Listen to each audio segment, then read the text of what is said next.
सोचिए एक ऐसी कमाल की टेक्नोलॉजी हो जो किसी भी चीज पर सिर्फ रोशनी डालकर उसकी पूरी पहचान बता दे। सुनने में किसी साइंस फिक्शन फिल्म जैसा लगता है ना, पर ये सच है और इसे कहते हैं रमन स्पेक्ट्रोस्कोपी। तो आज हम यही जानने वाले हैं कि ये शानदार टूल हमें वो चीजें कैसे दिखाता है जो आम तौर पर दिखाई नहीं देती। लेकिन सवाल ये है कि आखिर ये होता कैसे है। मतलब लाइट की एक मामूली सी किरण किसी भी चीज के इतने गहरे राज, उसकी असली मॉलिक्यूलर पहचान कैसे बता सकती है। चलिए आज इसी रहस्य से पर्दा उठाते हैं। तो इस टेक्नोलॉजी को समझने के लिए हमें थोड़ा से पीछे चलना होगा। लगभग 1 सदी पहले एक ऐसी खोज हुई जिसने सब कुछ बदल कर रख दिया। बात है 1928 की। हमारे अपने भारतीय वैज्ञानिक सर सीवी रमन ने एक बहुत ही हैरान करने वाली चीज देखी। उन्होंने पाया कि जब लाइट की कोई किरण मॉलिक्यूल से होकर गुजरती है तो उसका एक बहुत छोटा सा हिस्सा अपना रंग बदल लेता है। और सबसे बड़ी बात ये थी कि रंग में ये बदलाव हर मॉलिक्यूल के लिए एकदम अनोखा था, एक खास पहचान की तरह। और बस इसी खोज ने रमन स्पेक्ट्रोस्कोपी की नींव रखी। तो ये रंग बदलना इतना ज़रूरी क्यों है? वो इसलिए क्योंकि ये एक मॉलिक्यूलर फिंगरप्रिंट की तरह काम करता है। ठीक वैसे ही जैसे हम सबके फिंगरप्रिंट्स अलग-अलग होते हैं और हमारी पहचान बताते हैं, वैसे ही लाइट में आया ये बदलाव किसी भी पदार्थ की मॉलिक्यूलर लेवल पर एकदम पक्की पहचान बता देता है। अच्छा, वैज्ञानिक भाषा में इसी घटना को रमन इफेक्ट कहते हैं। होता ये है कि जब लाइट किसी मॉलिक्यूल से टकराती है तो ज्यादातर लाइट तो बिना बदले ही बिखर जाती है, पर कुछ हिस्सा मॉलिक्यूल के साथ एनर्जी का लेन देन करता है। या तो थोड़ी एनर्जी ले लेता है या दे देता है, और एनर्जी के इसी लेन देन से लाइट की फ्रीक्वेंसी यानी उसका रंग बदल जाता है। देखिए, इस प्रक्रिया को मापना बहुत मुश्किल है क्योंकि ये घटना बहुत ही कम होती है।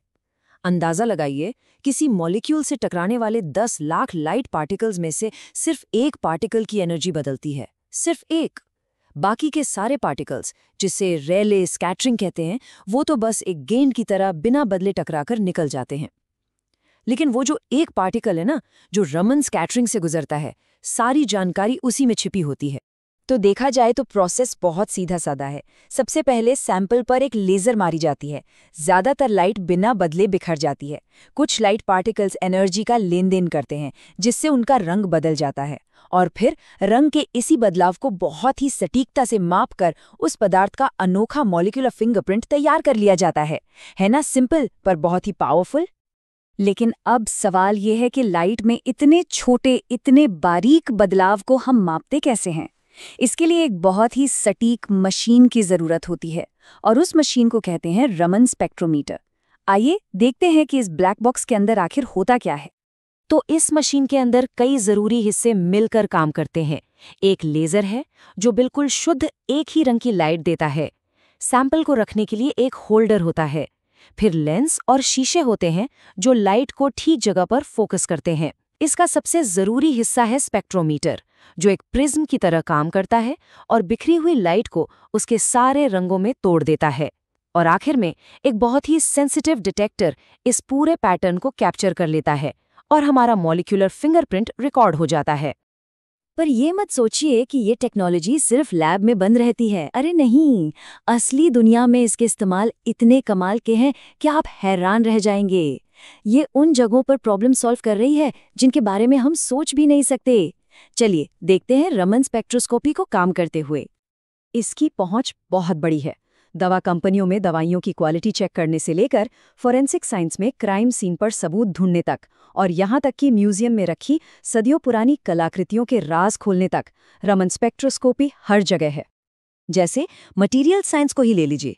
ये टेक्नोलॉजी सेमीकंडक्टर और पॉलीमर जैसे नए ज़माने के मटेरियल बनाने के लिए बहुत ज़रूरी है। ये पक्का करती है कि हमारे फ़ोन, कंप्यूटर में जो चिप्स लगी हैं वो एकदम सही तरीके से काम करें। ये मॉलिक्यूलर लेवल पर उनकी बनावट को कंफर्म करती है। और एक और मज़ेदार फील्ड है आर्ट कंजर्वेशन। एक्सपर्ट्स इस टेक्नोलॉजी का इस्तेमाल सदियों पुरानी पेंटिंग्स में इस्तेमाल हुए रंगों को पहचानने के लिए करते हैं, और वो भी उसे बिना छुए या नुकसान पहुंचाए। इससे न सिर्फ ये पता चलता है कि पेंटिंग असली है या नहीं, बल्कि उसे ठीक करने में भी मदद मिलती है। पर रमन स्पेक्ट्रोस्कोपी इस कहानी का अकेला हीरो नहीं है। मॉलिक्यूलर फिंगरप्रिंटिंग की दुनिया में इसकी एक साथी टेक्नोलॉजी भी है जिसे इंफ्रारेड या IR स्पेक्ट्रोस्कोपी कहते हैं। दोनों हैं तो एक जैसी, पर हर टेक्नोलॉजी हमें मॉलिक्यूल की कहानी का एक अलग हिस्सा बताती है। इनमें जो सबसे बड़ा फर्क है वो ये है कि ये मॉलिक्यूल्स के साथ कैसे इंटरैक्ट करती हैं। जहां IR स्पेक्ट्रोस्कोपी ये मापती है कि मॉलिक्यूल्स लाइट को कैसे सोखते हैं, वहीं रमन ये मापता है कि वो लाइट को कैसे बिखेरते हैं। रमन के लिए सैंपल तैयार करना भी ज्यादा आसान होता है, और सबसे ज़रूरी बात, जब इन दोनों को एक साथ इस्तेमाल किया जाता है तो हमें मॉलिक्यूल की पूरी और डिटेल्ड तस्वीर मिलती है।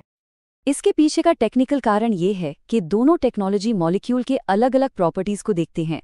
IR स्पेक्ट्रोस्कोपी मॉलिक्यूल के अंदर चार्ज के बंटवारे में बदलाव को देखती है, वहीं दूसरी तरफ रमन ये देखता है कि बाहर की लाइट से मॉलिक्यूल का इलेक्ट्रॉन क्लाउड कितनी आसानी से बिगड़ जाता है। आसान भाषा में कहें तो एक चीज जो IR से छूट जाती है, रमन उसे पकड़ लेता है। इसीलिए ये दोनों मिलकर एक परफेक्ट टीम बनाते हैं। तो चलिए फटाफट से सब कुछ समेट लेते हैं।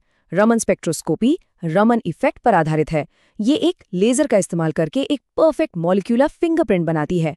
इसके इस्तेमाल मटेरियल साइंस से लेकर आर्ट तक फैले हुए हैं, और ये सबसे अच्छा काम तब करती है जब इसे अपनी साथी टेक्नोलॉजी IR स्पेक्ट्रोस्कोपी के साथ जोड़ा जाता है।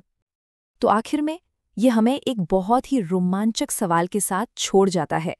अब जब हमारे पास सिर्फ एक लाइट की किरण से किसी भी मॉलिक्यूल की पहचान करने की ये जबरदस्त ताकत है, तो और कौन-कौन से रहस्य हैं जो अभी खुलने का इंतजार कर रहे हैं? नई दवाओं से लेकर दूसरे ग्रहों पर जीवन की खोज तक संभावनाएं सच में अनंत हैं।